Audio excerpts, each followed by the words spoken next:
আসসালামু আলাইকুম রহমতুল্লাহ। সম্মানিত দর্শক শ্রোতা, আল্লাহর হাবিব বলেছেন, যার অন্তরের ভিতরে কলবের ভিতরে এক সরিষার দানা পরিমাণ অহংকার থাকবে, তার নামাজ, তার রোজা, তার হজ, জাকাত কিছুই তাকে জান্নাতে নিতে পারবে না। জাহান্নামে তাকে যেতেই হবে। জাহান্নামের ভোগ, আযাব, সেই শাস্তি ভোগে করতে হবে। এই জন্য আল্লাহ রসুল বলেন, ওয়াকালা রাসূলুল্লাহি সাল্লাল্লাহু আলাইহি ওয়াসাল্লাম, লা ইয়াদখুলুল জান্নাতা মান কানা ফি কলবিহি মিসকালা যাররাতিন মিন কিবর।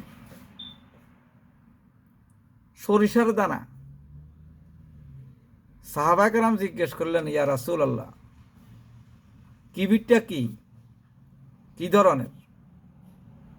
আল্লাহ রাসূল উত্তর দিলেন, আল কিবরু বাতারাল হাক্কা ওয়া গামাতান নাস। এটা মুসলিম শরীফের হাদিস। অর্থাৎ প্রকৃতপক্ষে অহংকার হলো হক এবং সত্য হতে বেপরোয়া হওয়া, আর মানুষকে তুচ্ছ জ্ঞান করা। মানুষের মনটা হইল এটা কৃষকের ক্ষেতের মতন। মানুষের মনটা কিসের মতন? কৃষকের ক্ষেতের মতন। ক্ষেত যেমন, কৃষকের ক্ষেতে যেমন এই ফসল ফলাইতে হইলে আপনার একটু পরিশ্রম করতে হবে, একটু কষ্ট করতে হবে। কষ্ট করে আপনার ক্ষেতের আগাছাগুলো করতে হবে, দূর করে দিতে হবে।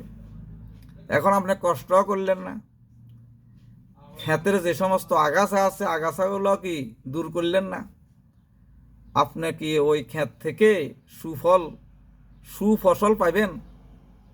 কখনো আপনি সুফসল পাইবেন না, কুফসল জন্মাবে সেখানে। তদুরূপভাবে মনের ক্ষেতেও যদি আপনি আপনার আগাছা জন্মে, তাহলে আপনার ওই মন ওই মন থেকেও আপনার এই সুফসল কিছুই আপনি লাভ করতে পারবেন না। এই মনের অর্থাৎ অন্তরের যে আগাছা জন্মায়, এই আগাছাগুলোর ভিতর একটা হলো অহংকার। অহংকার একটা গাছ, এটা একটা আপনার আগাছা। আপনার আগাছা কিন্তু একজন মানুষের অন্তরে যে জন্মায়, এটা অসংখ্য আগাছা আছে। অসংখ্য আগাছার মধ্যে একটা হলো অহংকার। ওই অহংকার সম্পর্কে আমি যে হাদিস তেলাওয়াত করেছি, ওই অহংকারের সরিষা পরিমাণ অহংকার যার মধ্যে থাকবে, তার নামাজ, রোজা, হজ, জাকাত কিছুই তাকে জান্নাতে নিতে পারবে না। এখন অহংকারের অর্থ কি, এটাই তো আমরা বুঝি না। এটা ভালো করে বুঝতে হবে। কারণ হচ্ছে আপনি একটা জিনিস থেকে বাঁচতে হলে প্রথম নম্বরে সেটার জ্ঞান অর্জন করতে হবে। তখন আপনি নিজে পরীক্ষা করতে পারবেন যে আসলে আমার ভিতরে এই রোগটা আছে কিনা। আমার অন্তরের ভিতরে যে অগণিত আগাছা পড়ে, এই আগাছা থেকে করতে হবে, আপনার পরিষ্কার করতে হলে আগাছাগুলো চিনতে হবে যে আমার কাছে ওই আগাছাটা আছে কিনা। তাহলে অন্তরের ভিতরে যে আগাছাগুলো পড়ে, তার আগাছাগুলোর ভিতরে একটা আগাছা হলো অহংকার। এই অহংকার, এটা আরবিতে বলে? আরবিতে বলা হয় এটাকে আনানিব।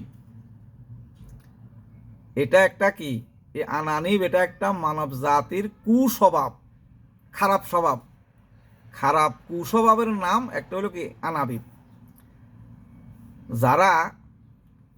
যারা বিশেষ করে তরিকতের লাইনে মেহনত করে, তরিকতের লাইনে যারা মেহনত করে, তারা জানে যে অহংকারের 4টা স্তর আছে। যারা অহংকার করে কটি স্তর? 4টা স্তর। একটার নাম হলো আরবিতে আছে আজবুন, দ্বিতীয়টার নাম হলো কিবরুন, তৃতীয়টার নাম হলো তাকাব্বুরুন, চতুর্থটার নাম হলো ইস্তিকবারুন। এখন আমাদের দেশে যারা এই তরিকতের মেহনত করে না, তারা কিন্তু তরিকতের পরিভাষাটা কি, এগুলা এই পরিভাষাগুলো কি তারা বুঝতো না। যারা এই লাইনে মেহনত করে তারা এগুলা বুঝে। কেহ আমরা তরিকতের মেহনত না করি নাম রাখছে তরিকতে ফেডারেশন। এখন আপনি বলেন, তরিকতের ফেডারেশন যদি আপনার নাম রাখেন, সাইনবোর্ডে যদি লিখি দেন এটা তরিকত ফেডারেশনের এই কারখানা, তাহলে আপনি যদি মেহনত করে যদি আগাছা দূর না করেন জমিনের, এই শুধু নাম রাখছেন কি, শুধু তরিকতে ফেডারেশনের মতন নাম রাখলে কি আপনার সেখানে ফসল আসবে? শুধু তরিকতে ফেডারেশনের নামের দ্বারা কি তরিকত কখনো কি হবে না, হাসিল হবে না। তাহলে আমরা মেহনত করি কি করতে হবে, এই তরিকত হাসিল করতে হবে। ওই কৃষকের ক্ষেতের মতন, কৃষকের ক্ষেতের মতো কি মানুষের মনের ক্ষেতেও কি হয়, আগাছা জন্মায়। যেমন অহংকার, অহংকারের বীজ, কাহারও ভিতরে অহংকারের বীজ আছে, যার কাছে শুধু বীজ, এখানে জর্রা বলছে, ওই কোন বীজের জর্রা পরিমাণ, সরিষার পরিমাণ যদি বীজ থাকে তাহলে জান্নাতে যাইতে হইতো না। আরেকটা আছে কিন্তু আমরা তো অহংকারের বীজ তো আছে আছে, অহংকারের সারও আমাদের ভিতরে আছে, কারো ভিতরে সারও আছে, অহংকারের গাছও আছে, আবার কাহারও ভিতরে গাছও আছে, ফলও আছে। ফল কিন্তু এটা বিভিন্ন ধরনের। এই জন্য হাদিস শরীফে এই আল্লাহ রসুল বলেছেন কি, যদি বিন্দু পরিমাণ অহংকারের বীজ থাকে, সারার কথা কয় না, সারার কথা কয় না, গাছের কথা বলে নাই, ফলের কথা বলে নাই, শুধু বীজের কথা বলছে। কি পরিমাণ? বিন্দু পরিমাণ বীজ যদি থাকে, সেই তার নামাজ, তার রোজা, তার হজ কিছুই তাকে কি সরাসরি জান্নাতে নিতে পারবে না, যতক্ষণ পর্যন্ত এই অহংকারের বীজের শাস্তি সে ভোগ না করবে। তাই রাসূল সাল্লাল্লাহু আলাইহি বলেছেন, ওয়াকালা রাসূলুল্লাহি সাল্লাল্লাহু আলাইহি ওয়াসাল্লাম, লা ইয়াদখুলুল জান্নাতা মান কানা ফি কলবিহি মিসকালা যাররাতিন মিন কিবর, জর্রা পরিমাণ। কিবিরটা কি? অহংকারটা কি? হক এবং সত্যকে কি করা, আপনার উপেক্ষা করা, আর মানুষকে তুচ্ছ তাচ্ছিল্য জ্ঞান করা। এখন তো এটা আমাদের সমাজের ভিতর এটা আদি হয়ে গেছে, যে বেটা আমাকে চিনস, আমি কে, অহংকার, বাহাদুরি, বড়ত্ব, অন্য লোকেরে কি করা, সেই আপনার কৃষক, সে কুলি, সে সামার, তাকে তো দামে দেনা, তুচ্ছ তাচ্ছিল্য করা। আল্লাহ রসুল সরাসরি বলছেন, আপনার সুন্দর জামা পরিধান করা, ভালো জুতা পরিধান করা, ভালো পোশাক পরিধান করা, যে একটা আপনার ভিতরে যে একটা কি আনন্দ আসে, এটা কিন্তু অহংকার না, হাদিসে আছে। এটা কোনো কি অহংকার না, এটা আসবে মানুষের একটা মনের। কিন্তু কোনো মানুষকে আপনি তুচ্ছ তাচ্ছিল্য করা যাবে না। যারা যারা পয়সাওয়ালা, তারা চিন্তা করে দেন, আরে হাতে কিয়া হই রাতে, এটার নাম হলো অহংকার।